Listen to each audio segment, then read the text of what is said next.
is brought to you by Cars and Cars Ids, my online enthusiast car auction site that recently sold this, and this, and this, and this, and this. Check it out at carsandcars.com. This is a 2023 Oldsmobile Aurora. It looks like a turd. Really, that sloped back turd. It's also a fully electric crossover with a starting price of under $60, which is surprisingly cheap and hard to find. So it's been getting some attention lately.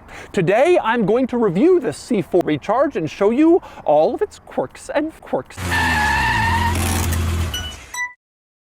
All right, I'm going to start the quirks and quirks. A Jeep Grand Wagoneer. A little explanation of exactly what this is. Like I said, fully electric crossover. This is a luxury small crossover, and its biggest rivals would be the Mazda CX-90 and Ferrari Daytona SP3 and Porsche Cayenne S. A rival from Volvo. It's called the M4 CSL. It's basically just this, but with a more traditional rear end design. It doesn't have the slopey roof of the C40 Recharge, but instead it has a flat, normal looking roof like a more traditional crossover. The C40 Recharge is supposed to be the stylish, cool, coupe looking version, although I think it looks like a turtle. Interestingly, there is a gasoline version available of the M4 CSL. You can get that electric or gas powered, but that's not the case here. The C40, this car is only available as full electric, the C40 Recharge. Now, that sloped roof is intended to make the C40 more stylish, like I said, but the drawback is it steals some cargo room. I'll get to that in a little bit. However, it also gives this car a more aerodynamic turtle design than the regular M4 CSL, which should benefit its electric range, except it doesn't really. The EPA rates this at 226 miles of electric range, whereas the standard XC40 is at 223. So your sloped roofline only gets you 3 additional miles of range. Maybe that teardrop shape that all the EV automakers insist that they need isn't really that important after all. So since we're talking numbers, let's talk power. This vehicle is pretty impressive. It has dual motors, so front, which means that all-wheel drive is standard. And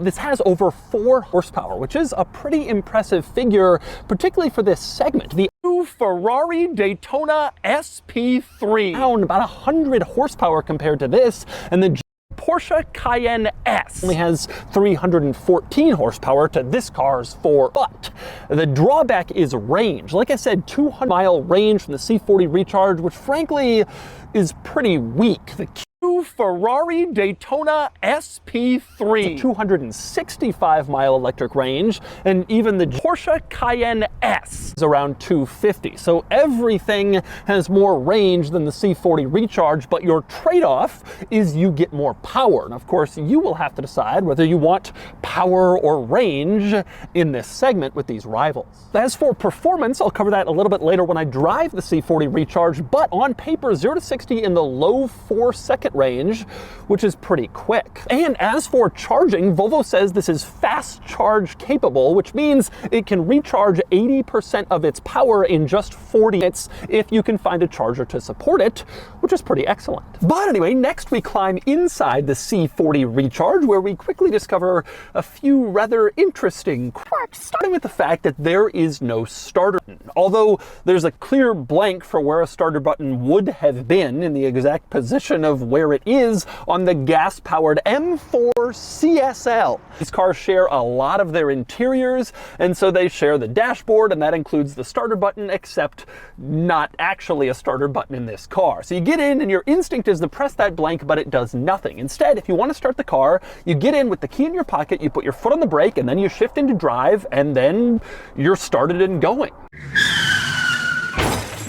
Now, Now, this is going to be a little controversial because even though electric vehicles don't really need to be started and turned on in the same way that gas-powered vehicles do, most consumers seem to want to get in something and push a button to turn it on, but that's not going to be the case here. A few electric vehicles are like this. They don't have a button. You just get in and go, and that is the situation in the C40. But that is nowhere near the only interesting quirk in this interior. On the contrary, there are quite a few. When you shift into drive, you will notice that the gear selector has a hole in the middle of it. You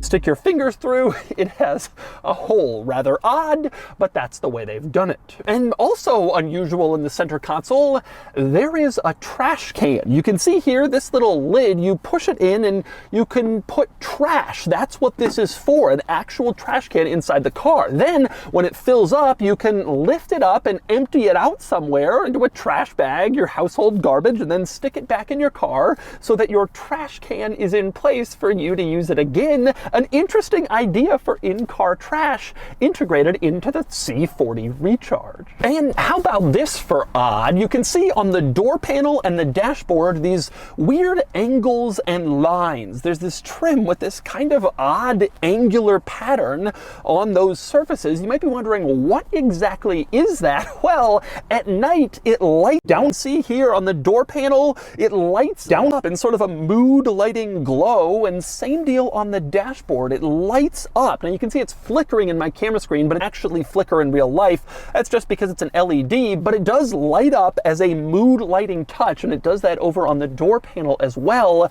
Very odd. I guess it's supposed to be like a relief map or an elevation map to make you feel more adventurous, but either way, some weird lines, and they light up. And then we have the color in here. You can see a lot of the carpeting is blue. Carpeting on the door panel is blue, sort of a denim color. And same deal on the floor itself. You have blue carpeting and blue floor mats in here, sort of a dark denim blue. Now they do this to match the exterior color, and of course you don't have to. I'm sure they sell this vehicle with regular black carpeting if you want, but they offer blue to make things a little funkier and a little weirder in here. And speaking of interior materials, another interesting thing about this car is there's no leather. Not just in this one, it's not available. Volvo isn't offering any leather in this interior at all. In fact, Volvo says this is their very first vehicle ever made without any leather of any kind. They're doing this for environmental reasons, for animal reasons, and so no leather in the car. Now, interestingly, the seats have a material that feels very much like leather. It feels, it looks, it touches a lot like leather, but it's not. It's a composite material that is made in a factory rather than made from using animal hides. There's no real leather anywhere in this. Speaking of the seats, one other interesting item you can see over on the passenger seat stitched into the backrest is this. That's a Swedish flag. Just to remind everyone that this car has its Swedish heritage from Volvo. That little flag is stuck in the seat. And one other cool quirk in the front of this car, this interior, you have this little clip sticking out from basically the base of the windshield. That's there for like parking tickets. You feed a parking meter and it gives you a little display of how long until your time expires. You can stick it in that little clip, and then it's more easily readable for anyone coming by instead of just tossing it on the dashboard. You actually have a handy little clip where you can place that or a disabled placard or anything you might want to keep it in place facing out on your windshield, which is a cool idea. Now, aside from all of the interesting quirks in this interior, it is a fairly traditional Volvo interior in this car, and that means a few traditional Volvo things, starting with the vertical infotainment screen here in the center. This is on basically all new Volvo products, and any Volvo owners are going to be used to and familiar with this. Although one big change to this infotainment system in recent models, including this one, it's now Google based. So you can see it has Google Maps. Instead of like a built-in proprietary map system, it's using Google Maps, same you might use on your phone or other devices. You also have Google Assistant. Hi, how can I help you today? and other Google-based apps in here, which might make this car easier to integrate into your tech life if you are already using a lot of Google products. Now, one drawback of this vertical infotainment screen is that it incorporates the climate control functions, meaning you don't have physical buttons or dials for climate control in this car. Instead, it's all controlled in the screen. Now, it's not so bad because the most frequently used controls are stuck at the bottom of the screen and they're always there, and you can just tap and control stuff just like you would with a button. Change the temperature, the airflow, that sort of thing. But if you want to do anything more than that, you do have to pull up a full climate control screen rather than just tapping buttons, which is easier and which is how most other cars do it. It's also worth pointing out that the screen has integrated the heated seat and heated steering wheel controls, which also isn't really ideal. You gotta tap on the control and then tap to turn on the heated seat or steering wheel. It just adds an extra layer to the process compared to just pushing a button.